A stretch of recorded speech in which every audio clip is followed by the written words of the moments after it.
வணக்கம், welcome to Shanu சமையல். இந்த வீடியோவில் ரொம்ப ஈஸியான ரொம்பவே சுவையான கேரட் பர்ஃபி எப்படி பண்ணுறதுன்னு பார்க்கலாம்.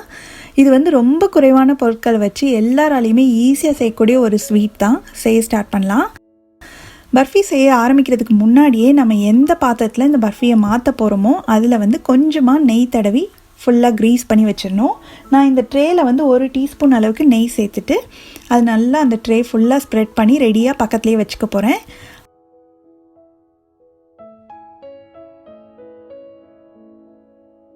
அடுத்து ஒரு பேனை சூடு பண்ணி அதில் 4 டீஸ்பூன் நெய் சேர்த்துக்கலாம்.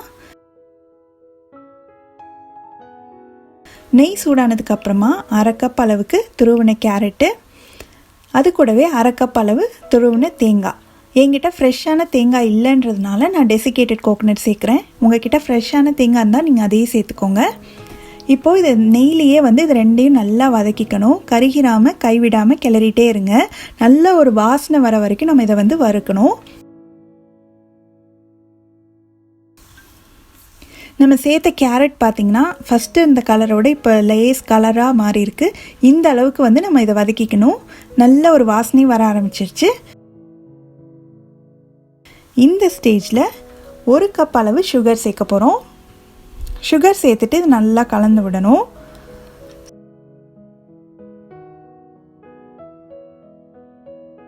சர்க்கரை கொஞ்சம் கொஞ்சமாக இலக ஆரம்பிச்சிருக்கு.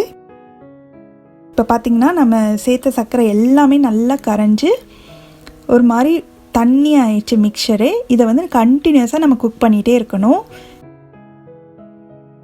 நல்லா கிளறிட்டே இருங்க. அப்போ தான் அடியில் பிடிக்காமல் ஒன்று போல் நல்லா திரண்டு வரும்.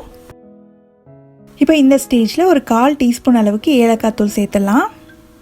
இது நல்லா கலந்து விட்டு குக் பண்ணிகிட்டே இருக்கணும். இப்போ கொஞ்சம் நம்ம நீர்க்க வந்தது இல்லையா, இப்போ நம்ம கிளற இன்னும் கொஞ்சம் திக்காக ஆரம்பிச்சிருக்கு.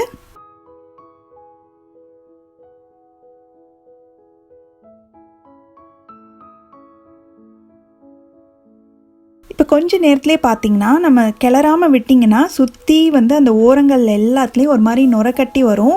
மேலே அப்படி பூத்துட்டு வர மாதிரி இருக்கும். ஒயிட் பேட்ச் மாதிரி தெரியுது இல்லையா. இந்த ஸ்டேஜ் வந்துருச்சுன்னா கரெக்டான பதம் வந்துருச்சுன்னு அர்த்தம்.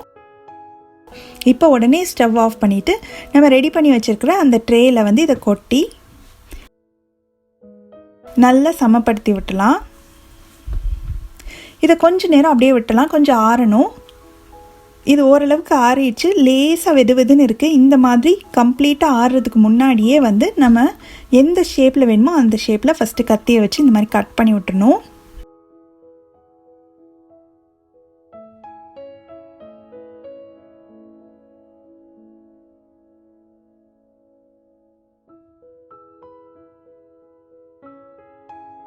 இப்போ எல்லாத்தையுமே கட் பண்ணியாச்சு. இதை இன்னும் கொஞ்சம் நேரம் விட்டுட்டோம்னா நல்லா கம்ப்ளீட்டாக ஆறிடும்.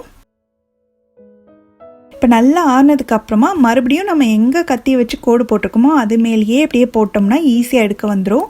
அந்த மாதிரி கோடு போட்டு நம்ம எல்லா பீசஸையும் எடுத்து வச்சிடலாம்.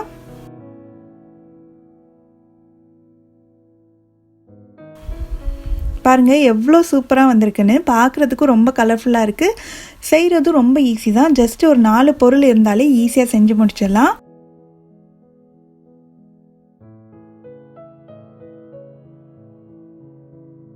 அவ்வளோதான், ரொம்ப சுவையான கேரட் பர்ஃபி ரெடி ஆயிடுச்சு.